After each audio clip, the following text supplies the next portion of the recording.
Thank you all for joining us today for our fourth automotive webinar series featuring special guest, the Alpha Dawg Jim Ziegler. My name is Tara and I will be moderating today's webinar. Please be advised that we are welcoming questions during and after the webinar. If you have a question, please utilize the chat feature in Zoom. You can either send your question to the group chat or choose to send it to me privately. We'll address specific questions to the content covered during the presentation and hold general questions until the end. Today's webinar is being hosted by Rosenfield and Company. Managing Partner Ken Rosenfield will be providing color commentary throughout today's session. And with that, I'll turn it over to Ken. Thank you all for attending. I'm just really excited to introduce my dear friend I've known for many decades. And he's been an inspiration in many levels. As a dear friend and colleague in the automotive business, we rely on Jim quite a bit for a lot of knowledge for our dealer clients and how to deal with all kinds of issues. And with this last few months of this pandemic of COVID-19, we've been inundated with a lot of questions. And now that the PPP forgiveness program is in effect, and we're doing a lot of consulting for our clients after they've received their loans, now we get into a lot of operational issues. And there's nobody better in my mind to talk about how to get sales reinvigorated and get things moving than my dear friend Jim Ziegler. So super excited to have you with us today, Jim. I'm so pleased to be here, Ken. Let's rock and roll. I'm ready. So a lot of the questions we're getting right now is that there's a lot of inventory sitting on the ground. The 2021 models are coming up, and so inventory and the investment inventory and what to do with new vehicles has been a big question, and also the just enormous glut of used vehicles that are on the market. So Jim, it's going to be a challenge, Ken. We're going to have to deal with declining value on used vehicles. We're going to have to deal with a glut of inventory on the market. Our dealers are going to have to be very careful in what they buy, and especially what trade values they allow. So there's a lot of negatives we could throw out there, but the solutions are something we as an industry have to think out and get our hands around. And most of the dealers I'm talking to are worried about how they're going to pay their people, and they're not worried about their operational and their variable operation, which is more what I do, or even so their fixed operations. That's a good point. There's a lot of our clients have laid people off. Some very significant levels of people, and now we're seeing they've hired some back because the PPP loans are paying for that. Now, what happens next? Do we keep good people? This business is off quite a bit. We've had a lot of our clients off somewhere between 45 to 70%, depending on where they are. You know, our clients in the greater New York area are still down significantly. They're starting to recover some out west and in Texas and in Florida as well. We're getting, but the volume is so far down. Ken, that's pretty regional. I've got some dealers that are still knocking the cover off the ball, even with a shutdown. You know, and we're talking about reinventing and redevising our total paradigm on how we sell cars. It's not going to be the way it was. You know, so what do you see that their successful deals? What have they done to get their volume up or knocking it out of the park? What are they doing differently than you take like Brian Benstock in New York, who is one of my modern marketing heroes. You look at some of the things that people are doing. They're doing what I call concierge dealerships. You know, they're three-pronged: people that go to the store, people that we deliver outside, and people that transact online. You know, the online dealership is totally here right now.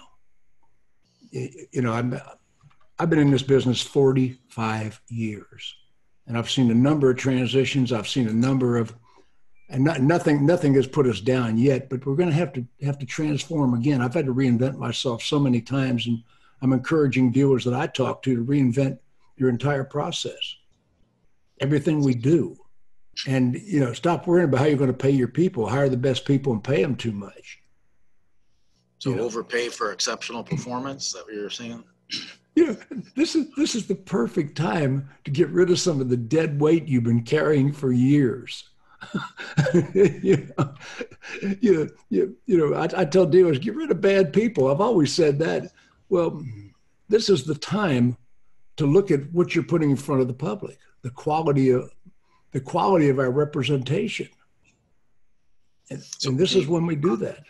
You talked about the virtual. What's bringing ups into a dealership, whether it's virtual or even still in person today? What's different today? Now that's an entirely new equation. What's bringing people in? I'm telling dealers right now, reevaluate every one of your vendors.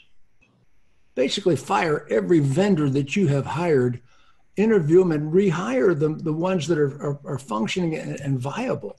Because a lot of the vendors that used to be viable, you're just rehiring them out of habit. You know, what's bringing people in? Well, if you wanted a specific, Facebook and Google are bringing more people in than any two entities out there. You know, and I am so down. I think the lead provider model is totally obsolete. You know, totally ineffective. I mean, not just because I say so, the statistics are sort of bearing that out. We talked about that in our last webinar we did about getting an ROI on your advertising. So it's more unconventional. You talk about going to Facebook and Instagram and some of these social media areas. So just paying them just to get the spots, or is there something different that you're seeing dealers doing? You know, the internet hasn't sold an additional car since it arrived on the scene, since Al Gore invented it.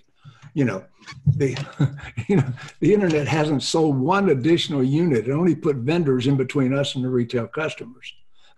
You know, we're still selling the same number of cars we would have sold regardless. Now, that being said, it redistributes who gets the deals. And now we have to reevaluate who's stealing our customers and renting them back to us. I'm telling dealers, take control. And unfortunately, there is not a vendor offering a program that will totally transact a deal from A to Z and deliver the car. Not the Carvana has it. Some of our vendors have it. But the vendors that have it, they're keeping the finance profits. They're keeping more of the gross than they used to. We have to have a vendor. There's a couple of them out there like Darwin, a Roadster. There's a couple out there that are very close to total transaction. And we have to push total transaction where the dealers actually keep the profits from the total transaction. If that makes sense.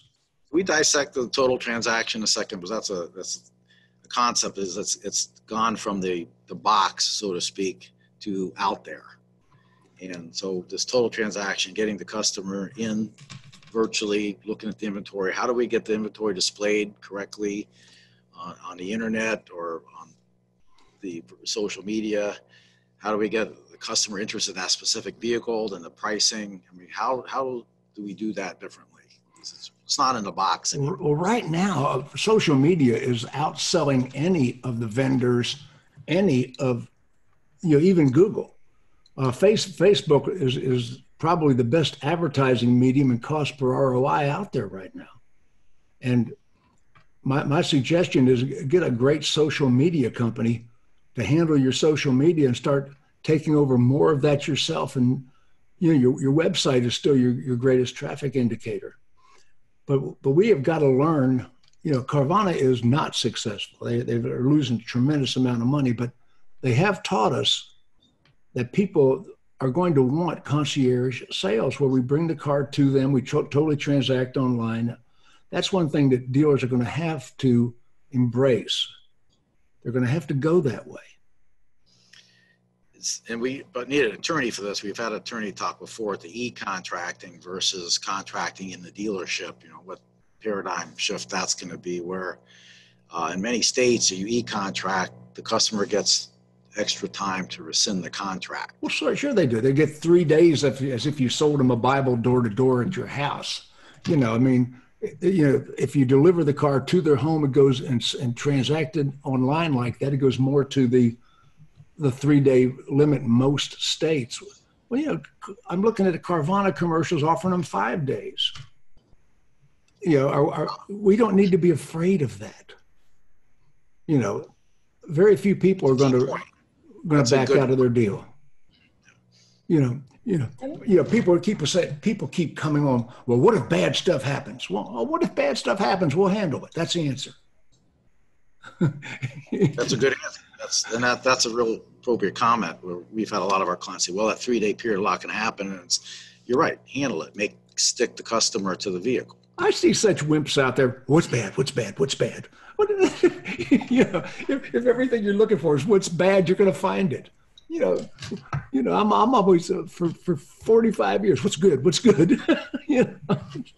Right attitude.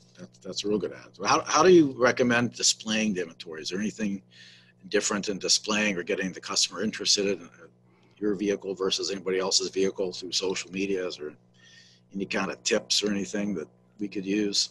Well, I'm very big in social media. I was an early adopter to social media. I've got like 150,000 friends and followers that are totally interactive. So I am a social media guy. I'm an advocate, and I have sold a lot of product on social media. The display on social media, there's marketplace, there's all sorts of things you can do. But even getting people to your website, people talk about VDPs, vehicle description page. A VDP that most of the vendors are offering you is not truly a VDP. Are you aware of that? No. They're offering you a page on their website that looks like your VDP. They're not taking the customer directly to the dealer's website. They're taking the dealer to a page on their own website with a picture of your car. But unfortunately, there's 5 other dealers in the sidebar that they're also referring people to. Carvana got caught red-handed referring people to, Car Gurus got caught red-handed referring people to Carvana just a couple of weeks before the pandemic hit. Wow. Yeah, I mean, come on. I mean, and these were dealers that they clicked on your car and ended up with Carvana because Car Gurus redirected them. And I wouldn't say that legally if it wasn't so. So we got to be careful of what we're doing, directing our customers elsewhere. And some of the dealers out there, I've been looking at your websites. You've got pictures of cars with snow on the ground. Refresh your inventory on your own website. You take a look at what you're doing. And our cars have been sitting. Your cars on the ground have got lot rot. There's bird nests under the tires. Quit it. Redisplay your inventory. When I was in top management, I was with some big dealerships. I was with Potamkin in Atlanta when we owned Atlanta. And I was a decision maker. We would redisplay our inventory continually. I mean, I would continually be moving the cars. I wanted to, because you got the front of a dealership is a quarter of a mile of billboard. Redisplay your cars. And display is something dealers have totally lost the ability to do. We don't display. Department stores display. Dealers do not display. You got big ads says big sale, and they get to people and it doesn't look like any damn big sale exists. I mean, there's nothing in your dealership that says big sale. Hey, they feel about video. Go ahead. I've got a question actually from the group. What you got? Does selling online mean dealers have to go to one price selling? Yes. And I've resisted one price for years personally. I'm the guy that I taught desking. I invented desking. I invented old school. I am old school. I was it. I invented it. But now, once again, we have a paradigm shift. We have to change direction. We're going to have to go one price to make it work. And not only one price on our units, but we're going to have to go one price on our finance products. We're going to have to standardize, and I've been standardizing finance prices for years in dealerships that I have influence. I've been telling people your service contract that you need to have a set amount of markup. That can be high, and in every state except Wisconsin, Florida, California. There's a couple states, or Oregon maybe, where you can't negotiate a service contract. It's a fixed price. It's an insurance product. But in most states, a service contract is a negotiable item. So you can have a starting figure and still negotiate down from there.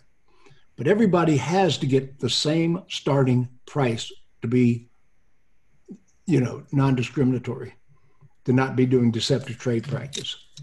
Does that make sense? How about dealer fees? How do you feel about those? Especially now things are getting to be more transparent. People can use multiple screens on their computers and compare one, say, Camry to another Camry, and the dealer fees could be a difference. I've got dealers in Florida that have window stickers that say $3,000 additional markup. Consumers are wise to that. I mean, it's all out there. You're losing business with exorbitant fees. Now, the state like Florida regulates the fee, and most dealers go right up to the regulation. So in states, or they say no dealer fee, one or the other. It's like, or they say no dealer fee, and but merchandising our cars, selling our cars, process. Our people have to learn to be concierge. They've got to understand, we're not going to be shaking hands anymore. Excuse me. I used to laugh at all the, we're going to be doing some of that crap. It's going to have to, I'm going to have to get to be rapper handshakes, some of that. But dealers are not ready. Most dealers are not ready to get back in business. Little things like, you can have a pen for every customer. People don't want to be passing pens back and forth. People don't even want to touch you. I bought a pizza last night. Set it on the steps, pal, and I'll be out there in a minute. We are hunkered down, and most of your customers are hunkered down. They're going to need a reason to physically come in, or you'll give them the option where you will physically go to them in a no-touch situation, and they can transact as much as possible online. Like I say, Roadster is about as close as I've seen. I'm not financially involved with Roadster, although I might try to get financially involved with them sometime or another as a sponsor. But right now, I'm not. I like them. I like Darwin. There's a couple of them that are close to the transaction, but they're not doing it yet. Now the vendors have it. Our vendors will tell you we can do total transaction, yes, and you can do total steal all our profits. We need a vendor that turns over all the profits to us on a total transaction, and that's what I encourage dealers to look for.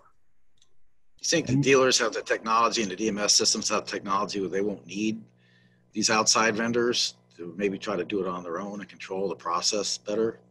There's a number of vendors out there, big ones, and I won't mention any of their names. But anyway, I won't mention the name of the big corporate entities that own all the different companies. But anyway, they are totally trying to transact and make warehouses out of your dealership, and they will keep all the profits.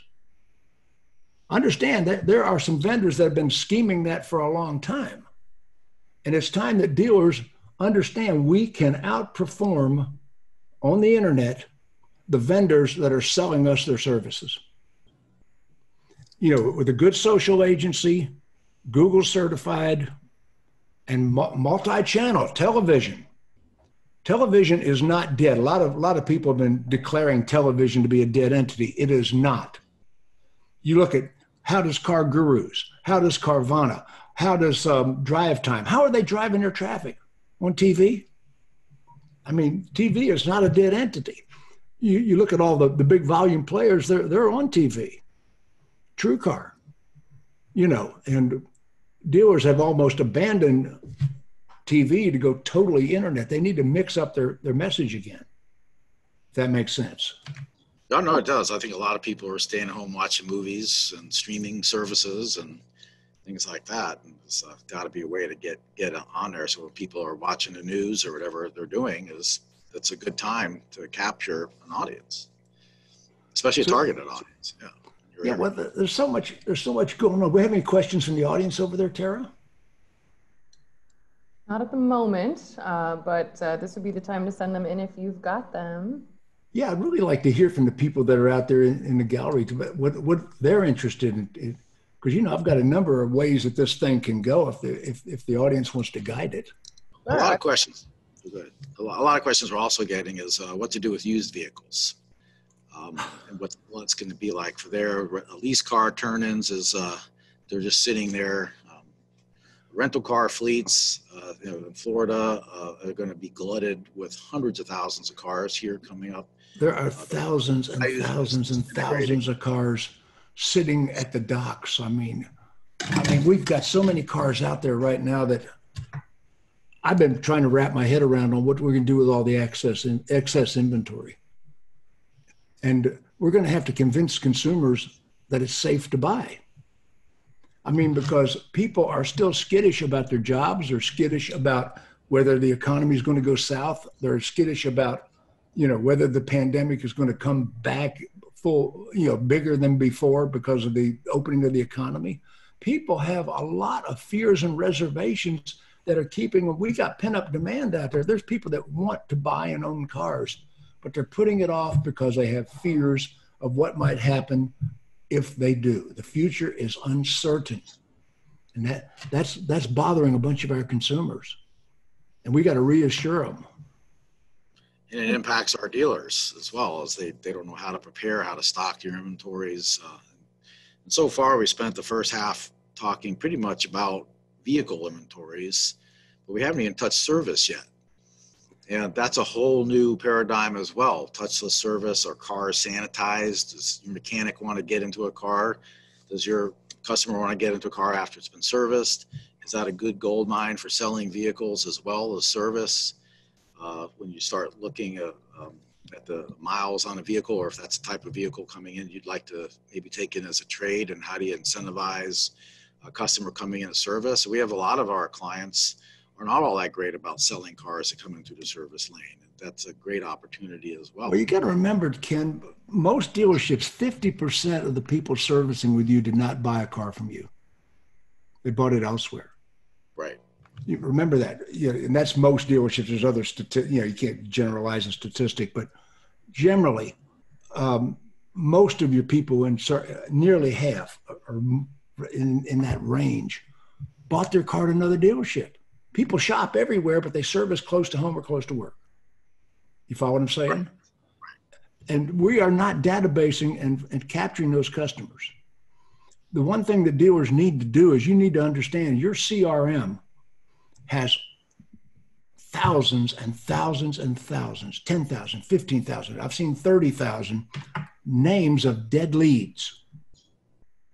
A dead lead is not a dead lead. It's a person that didn't do business with you, that tried to buy with you at one time or another. They still live in your area. They like your product. They might have bought elsewhere, but you're not working that list.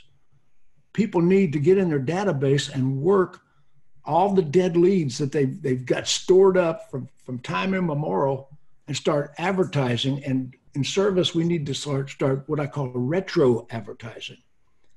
Dealers spend a fortune advertising to strangers and very little budget aimed backwards at people that already bought from them. We're also seeing, we have a lot of clients that have got a little creative looking at the client service records, going into their service departments and seeing where it's been declined service and try to capture those customers, recalls. Just like my own personal self, that every vehicle I've ever owned, some vehicles I haven't owned in 10 years, I'm getting recall notices. I've got the same deal. But get this, there are several services out there. There's several companies out there, and I'm not going to, I'll say Auto Alert, Service Cell. There's a couple of them out there that will alert you if there's a car on your drive that has equity, even if you didn't sell it. And I'm not pimping for any of those companies. I don't get any money from any of them. But there are companies out there that you can find out if the customer has equity, have they shopped for a car in the last 90 days, that'll show up. There are reports that immediately, and this is not just a customer that bought a car from you, as soon as that service RO is entered, There are companies that will alert the sales office if there is equity in that vehicle, if the people have been shopping, and all sorts of statistics about that sale. So, and the service department, we're having such a tech shortage. I'm telling dealers, you got to develop your own techs. You're offering bigger and bigger bonuses to steal techs from other dealerships. And, somebody offers them a bigger bonus to steal them back. So what we have to realize is we're going to develop some techs. We're going to get involved in some scholarship programs. We're going to have to get involved in some apprentice programs. We're going to have to get involved with the local high schools and tech schools. We're going to have to get involved with creating our own techs. And I have worked in 4 or 5 states with state grants.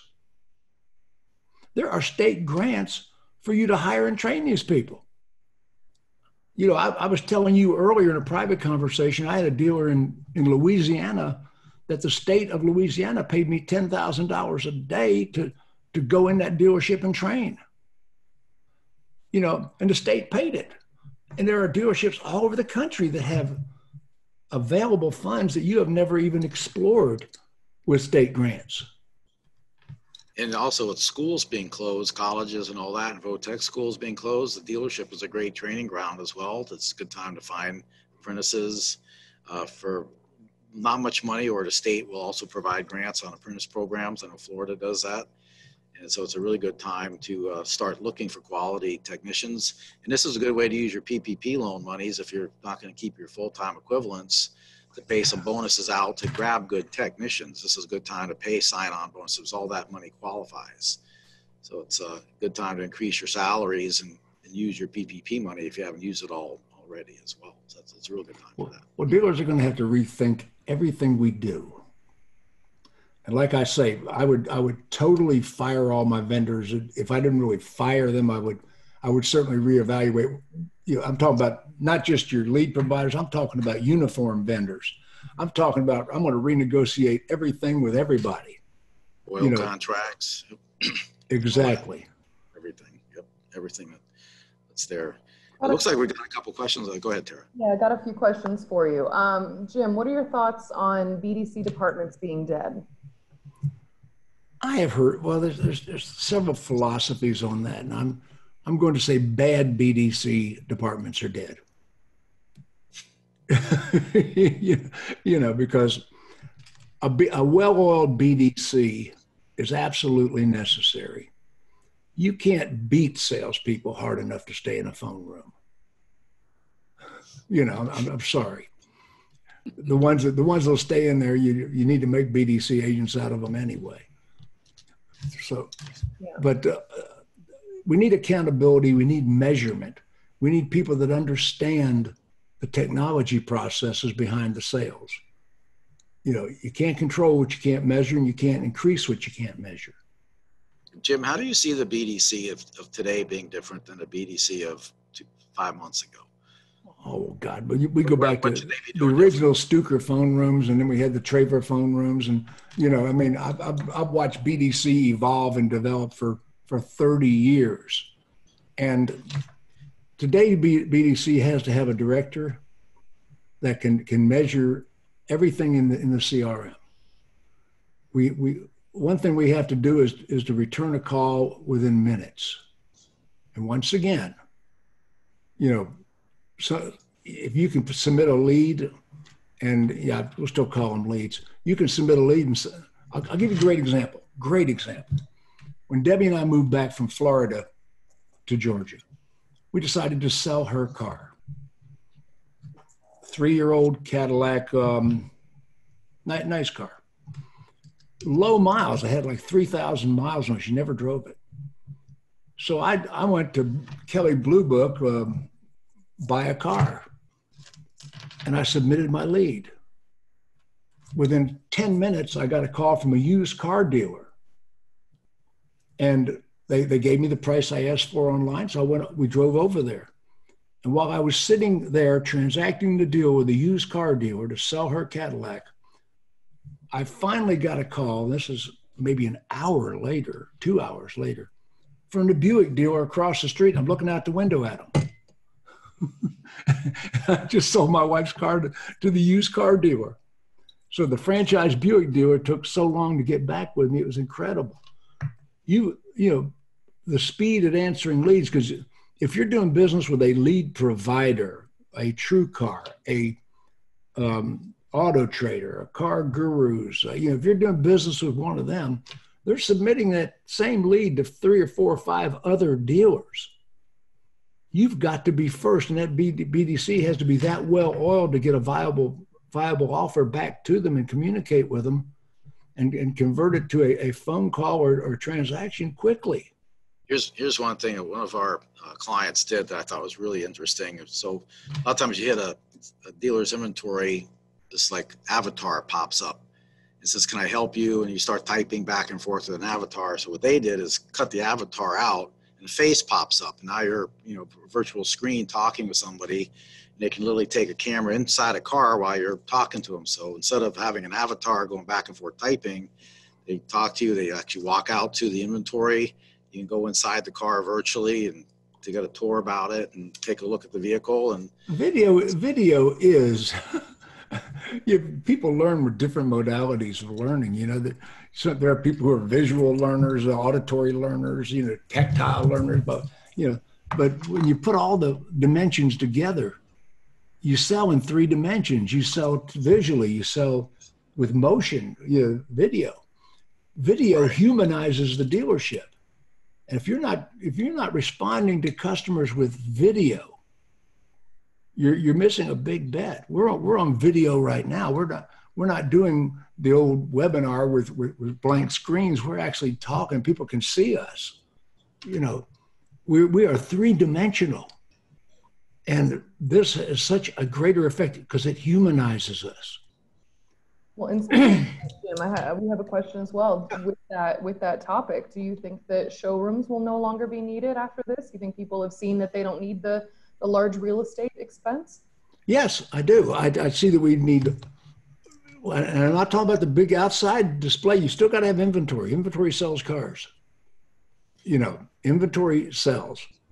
And, unfortunately, I've got some dealerships in Pennsylvania, New Jersey that they've got storage lots all over the place because they've got no land. It's incredible. I'm looking on some, I won't name them. But anyway, you're going to have, you don't need as much in display, but there's still going to be people visiting the dealership. There's got to be several ways that we sell cars.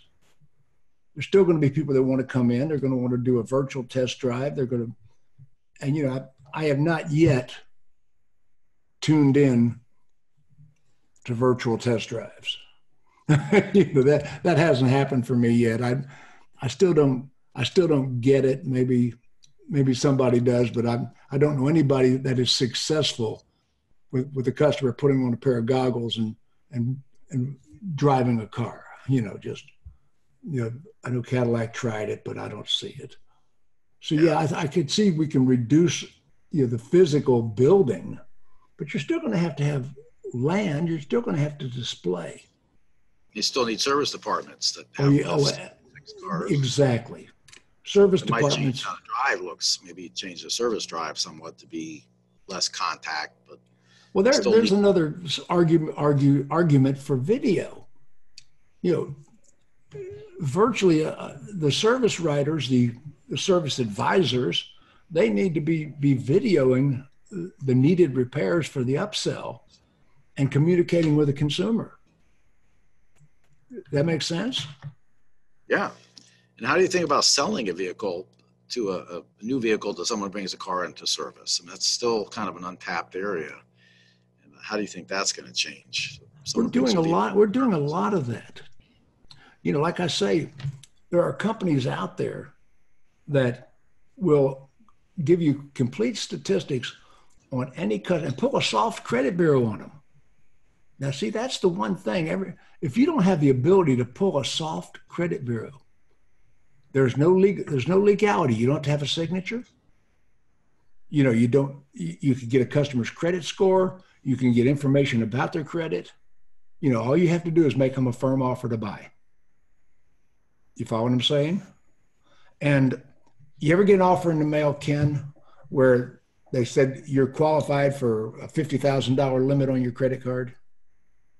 Something like that? Right. How did they know? They pulled a soft credit bureau on you. They made you a firm offer to purchase their service.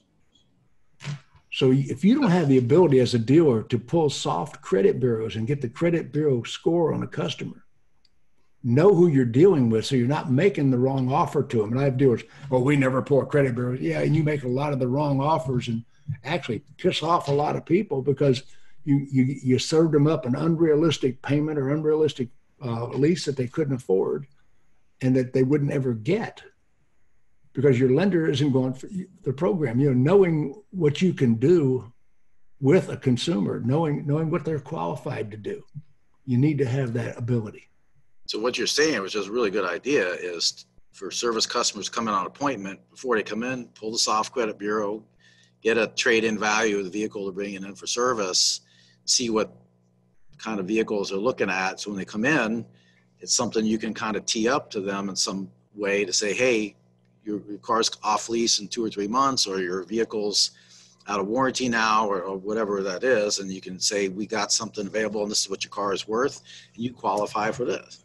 Exactly. That should be part of your, and that should be as part soon of as your, the service advisor puts their information into the system, there are 3, 4, 5 vendors out there that'll tell you what their trade-in payoff is, what their equity is, what their credit score is. Have they been shopping in the last 90 days? That's really important too. Exactly. Yeah. Yep. Do they have another car at home that has equity? It'll tell you that. You know, there's so many vendors out there that'll do that. Automotive Mastermind will do it. Auto Alert will do it. Service Cell will do it. You know, there's a lot of them that will do that service. That's big. I think that's a very big untapped area. Vehicles coming for service. And a lot of our clients have seen a decline in the service business, but it's starting to track back up again. Now, the states are opening up and we're seeing the service climbing back up even more so, I think, at a higher rate than sales are. So this is a good time to capture some of your service customers too. I totally like that. Like I said, there's a lot of pent up demand. You know, I lost track of the stats, and stats are, you know, most people in my position, speakers, they make up stats on the spot. You know, 93.8. No, quit it.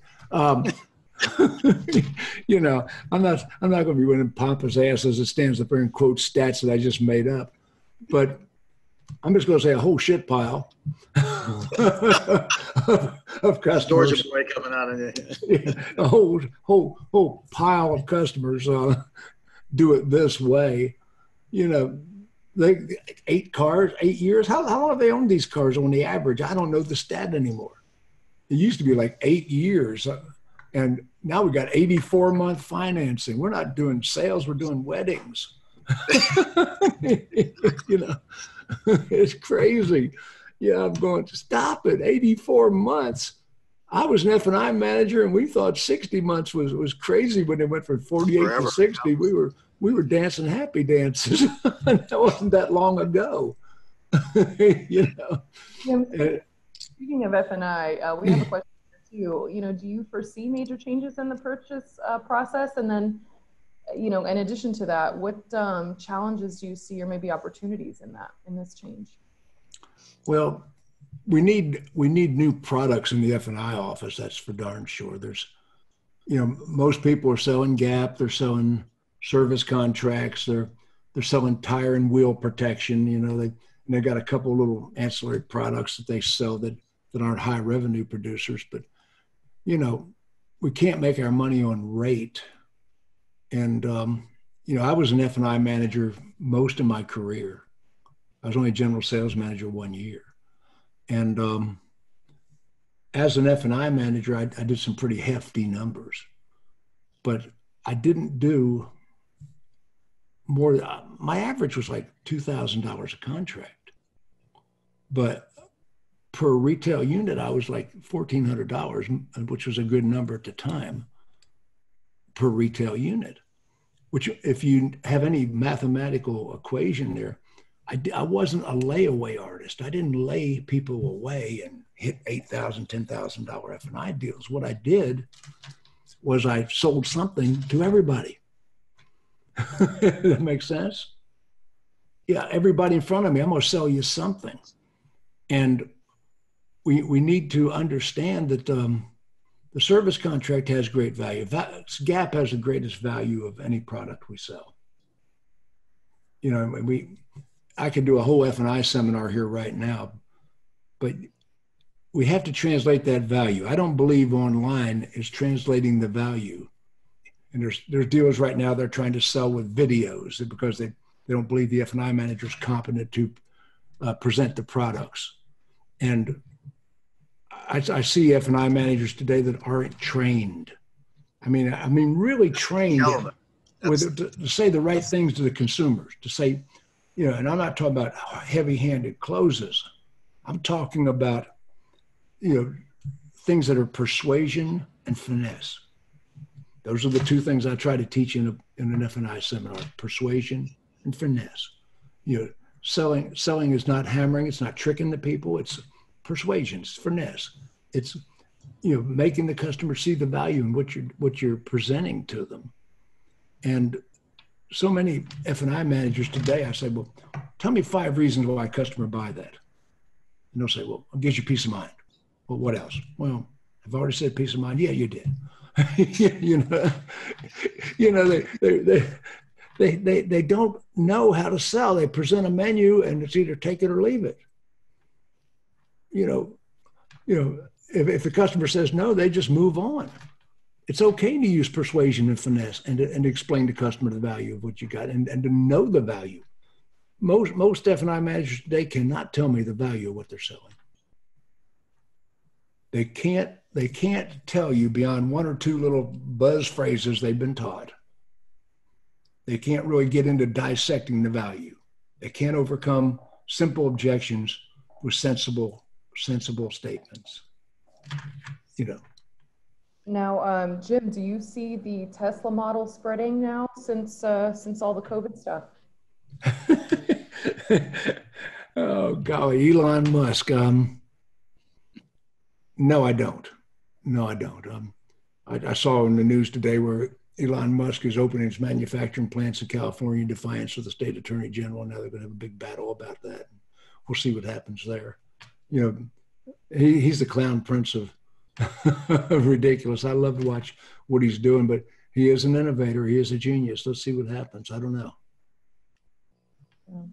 Yeah, that was an interesting question. That probably has a lot to do with showrooms and the facilities and whether or not how effective you are at still bringing the customer into your vehicles. And one of the greatest dealers I saw, and this has been years ago, was in Wisconsin, had his actual dealership in a shopping mall. I mean, the actual dealership was inside in a shopping mall and had inventory parked on the parking lot. I'm just going to quit it. You know, how innovative in a place that's got 8-foot snow drifts. Yeah. Interesting traffic count too. What do you see in terms of branding? How dealers should combat some branding? Some of the brands have come out recently.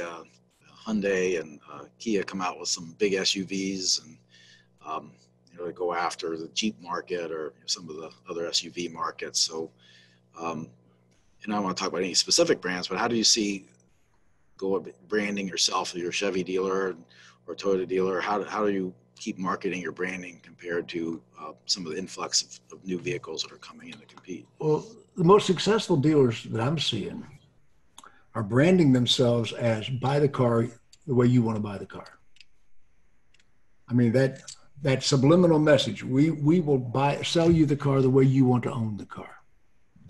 You know, how do you want to do business? And we have multiple ways we can do business, and we'll explain it to you. You know, that's the brand. That's the frictionless is the word that a lot of them are using. There's no friction here. Well, you know, how do you want to buy the car? You tell us. And that's, you know, I know some salespeople that are selling as many as 140 units a month individually. You know, and it just staggering. That's Crinity up in Pennsylvania, and his whole thing is frictionless. Yeah, how do you want to buy the car? I mean, so when you think about that, I used to do a happy dance when I hit 35 units. I mean, that was the end of the world. And I had many months I came in the 20s. But now we got individual salespeople posting 100 units. And I'm seeing that in a lot of dealerships, and not a lot of dealerships, but in representative dealerships in almost every state. That we have a salesperson, and it's not just men, it's women, men, it's all ethnic, minority, it's all kinds of people. It's kind of brings back to a conversation we had earlier this morning. We were talking about one of the terms that's used in the PPP program, full-time equivalents, and we were talking about how we might see a fall off with the PPP loans not paying for staff anymore, and we came up with the essential, what's full-time essential people, and looking at employees differently, because maybe we might have less people, but the quality and the essential needs of that person that's there is going to be more important today than it ever has been.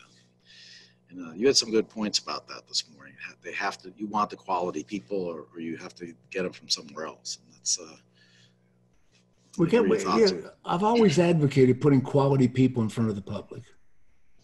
And, every dealer in the world has employees that should be fired. Excuse me.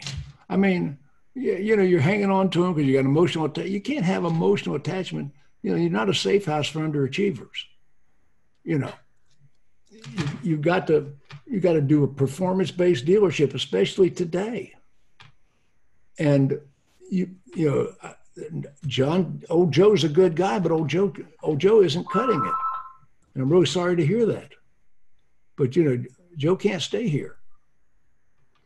This is time to make hard decisions. Hard decisions. That's what I was trying to get at. It's not emotional.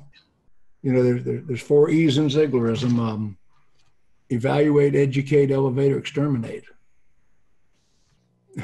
Yeah. Evaluate, educate. Sells 100 cars a month that's an exception. That's a process. It's either a process that they have, or you have to try to emulate that process. So if somebody is that good at selling and doing it frictionless, as you would say, that's a process, especially for dealers with multiple dealerships. Try to get that process throughout their organization, is to get a good process that's frictionless. And that's going to probably separate people that sell, dealerships that sell a lot of cars and dealerships that don't sell a lot of cars. It's going to be a real battle in the near coming future. And I think there'll be some casualties. You can grow or you can die, but you cannot stay where you are. There's going to be some casualties. And that is probably okay. What Darwin's natural selection? I'm sorry. Yeah.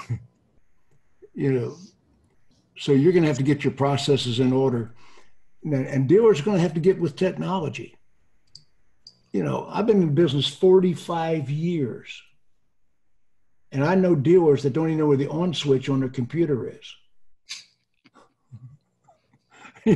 So do you. And you got to have, and we also need dealers that can read their reports, that, not just a daily doc sheet, but I'm talking about pull the threads on each line item and start knowing what your people are doing. You're going to have to be more astute as to the profit centers in your dealership. Do you think it's more important for a dealer to look at why a customer didn't buy, or what made a customer buy when you're looking at deals that fell through or deals that had good grosses? You can get over enamored with that, because how do we market? What volume are we trying to achieve? Why customers didn't buy? There's an old saying, and it's actually true: buyers are liars. I mean, I'm sorry. I mean, there's a lot of people out there. Oh, did he say that? Yeah, I did say that, because I've experienced it. You read the dealership's reviews, and happy people very, very rarely write a review. It's usually the haters. Think about it. So one of my dear friends on here calls them keyboard assassins. Oh my God. And one of the bad things that's happened in the industry, I am a professional consultant to dealerships. I have been involved in turnarounds for 45 years. I've got a resume that's published. You can see where I worked, what I achieved. I am documented. Every 5-car Fred that got fired from a dealership is now out on the internet as a consultant. I mean, these bozos are out there, presenting themselves. They're doing videos every day on Facebook, telling you how to come out of the recession, and quit it.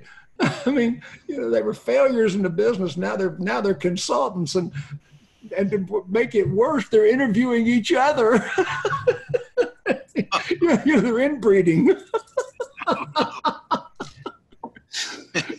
I mean, there are such. I'm talking about some real non-achievers out there that are calling themselves dealership consultants, and dealers are paying them.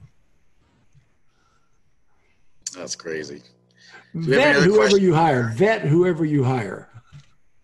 Do we have any other questions we have unanswered? Tara? Just wanted to take note too. One of the members attending mentioned that right of rescission can be waived by the customer, but making sure your financial institutions or are letting offsite delivery take place. I suspect that right of rescission in most states could be waived, but why would you do that? Why would you do that? Why would you tell a customer, well, you could give the car back within 3 days, but we're going to make you sign something we can't. No, I mean, come on, you're putting up a red flag that I wouldn't do that. So few customers are going to go and cancel the car, try to give it back, and we got national advertisers, Carvana on TV every 10 minutes telling customers you can keep the car for 5 days and give it back. And we're going to tell them, you can't give it back. No, quit it. You want them to enjoy their new purchase and give them time to really get to know it. And if they have questions, they can come back and ask questions about the vehicle, or if something's latently a problem with the vehicle, they can fix it. So I agree, you got to fix it. Hey, Judy, you got a question, right? I just saw her there.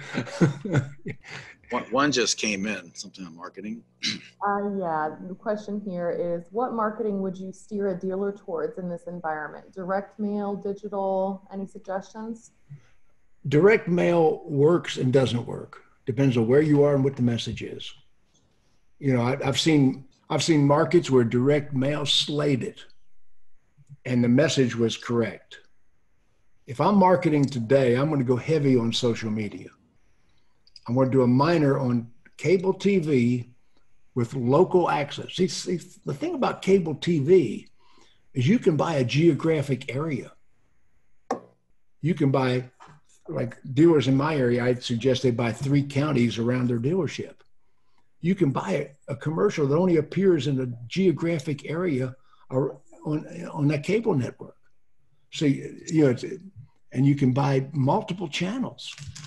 And Facebook still is the best producer per dollar spent, but you got to have an agency, a social media agency that really knows how to maneuver in that world. Does that make sense? And then audit the results. You have to be able to have some kind of trail so you can audit the results. That's the problem. Most dealers don't audit their results. They're doing business with a representative of the company. And they like the representative, and they'd never check to see if the representative is producing any sales. And when the dealer wakes up and comes out of the ether, all of a sudden you're not selling crap. And they send in the heavyweight to say, wait a second, what about attribution? We attributed to the sale. If you look here on this chart, they visited our site along with 20 other sites before they bought your car. So we participated and influenced the sale. Jerry Maguire, show me the money, show me the deal. Don't tell me about attribution or any fake crap. The attribution is a real science. but there's some real bogus people manipulating it, and it's not true. You know, have your own people, you know, Google Analytics. Google Analytics. Don't listen to the vendors. Google Analytics. you know, look at where your sales really came from. You know, don't believe it. Never trust statistics about a vendor supplied by the vendor or supplied by a company the vendor hired. Does that make sense? You know, Google Analytics is a very sometimes misunderstood as well, how to use it, and especially with Facebook now. I was talking about Google certified agencies. You know, Google knows everything you do, Ken. Yes, they do. They know everything about you. There's no secrets on Google. You know, so they know all your consumers. They know what your consumers are looking for. You know, but Instagram, I hear people selling cars on Instagram. I don't know how to do that. But if I was in the car business, I would hire somebody that did. Absolutely. Absolutely. I mean, Instagram and Google, I mean, Instagram and Facebook are their own countries. Yes. They're basically like a continent. They're that large now, the population they have. So just reaching people is instantaneous. People are on it all the time. And you can even tell how many hours a day people are spending. It's more than ever as well to what is spending. What is Facebook now? 3 billion? Is that the right number? It's its own country. I mean, and it owns Instagram, so. Oh, yeah. And 40% of those people are U.S. adults.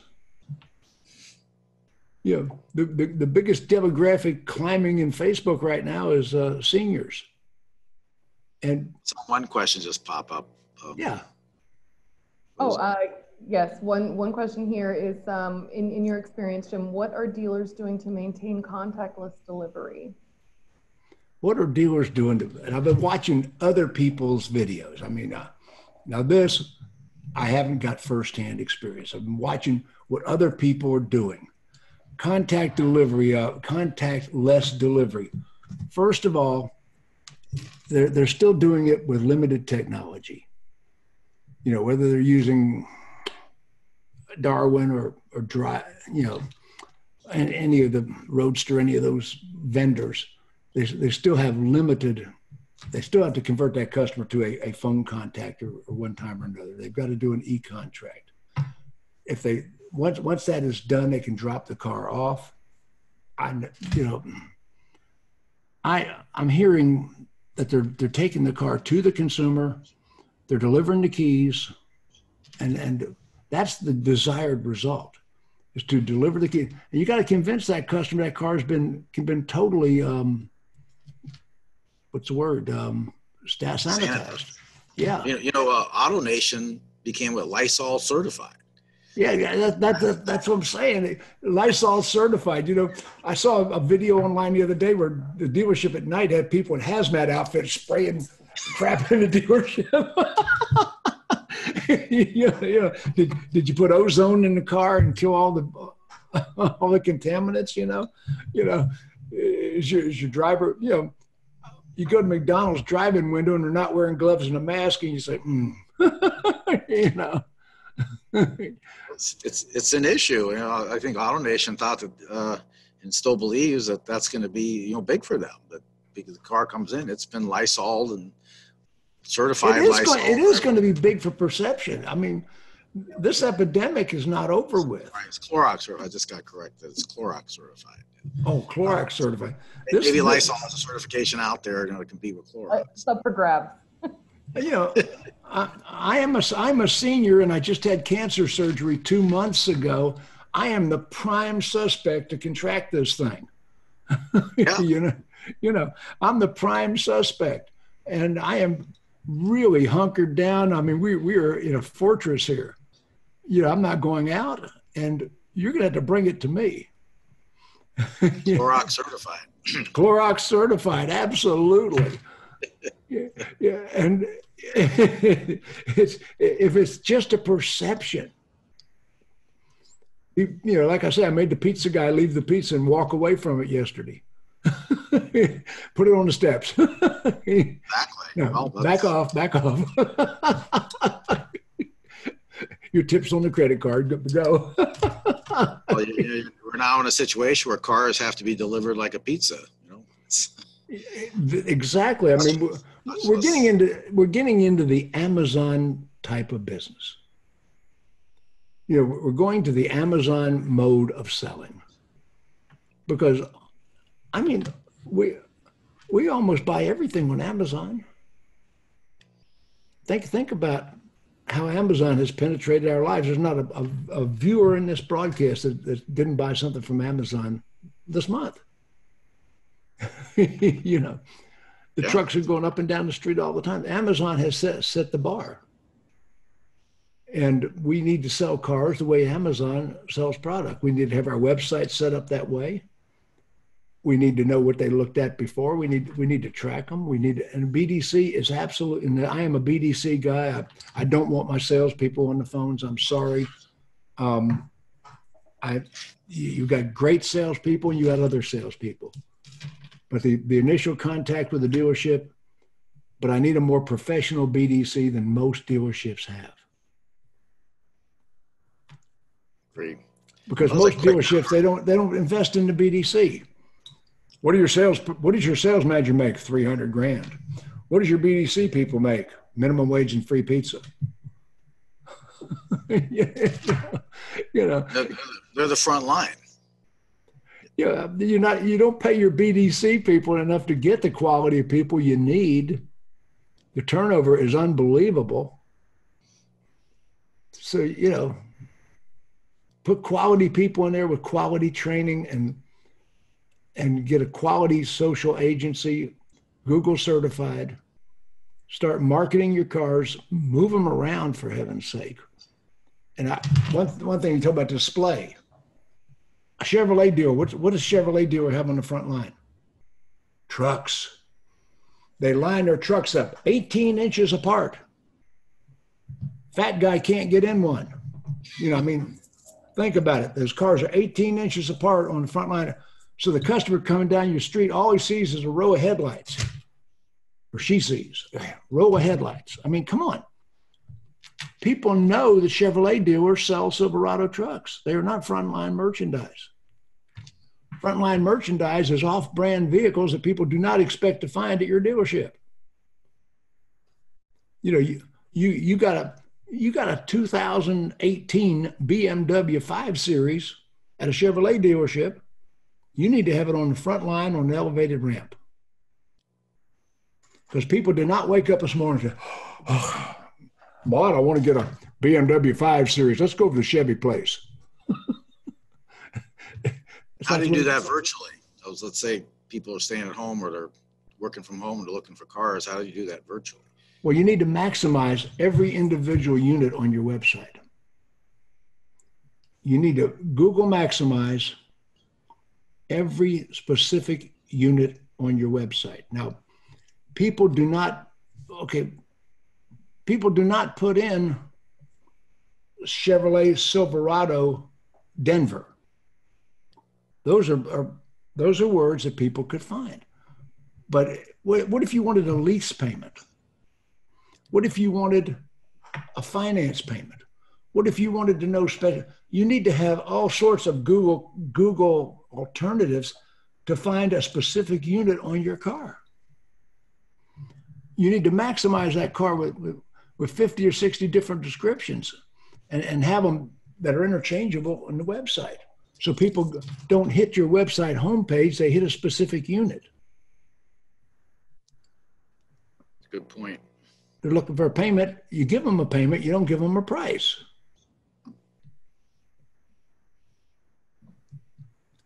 Good advice. Well, it's been a quick hour. I think we're over time. Wow, we jumped right out there. Was it good for you as it was for me? No, it was a great talk, Jim. Thank you so much for your time today, and Ken, you as well. We've got some great feedback from the call already, and And I will be sending this out to everyone who registered, and as well as our social pages, which I know Jim plans to share as well. So for anyone that missed it, or you want to share this with anyone from your network or company, we'll get that information out to you in the next few hours.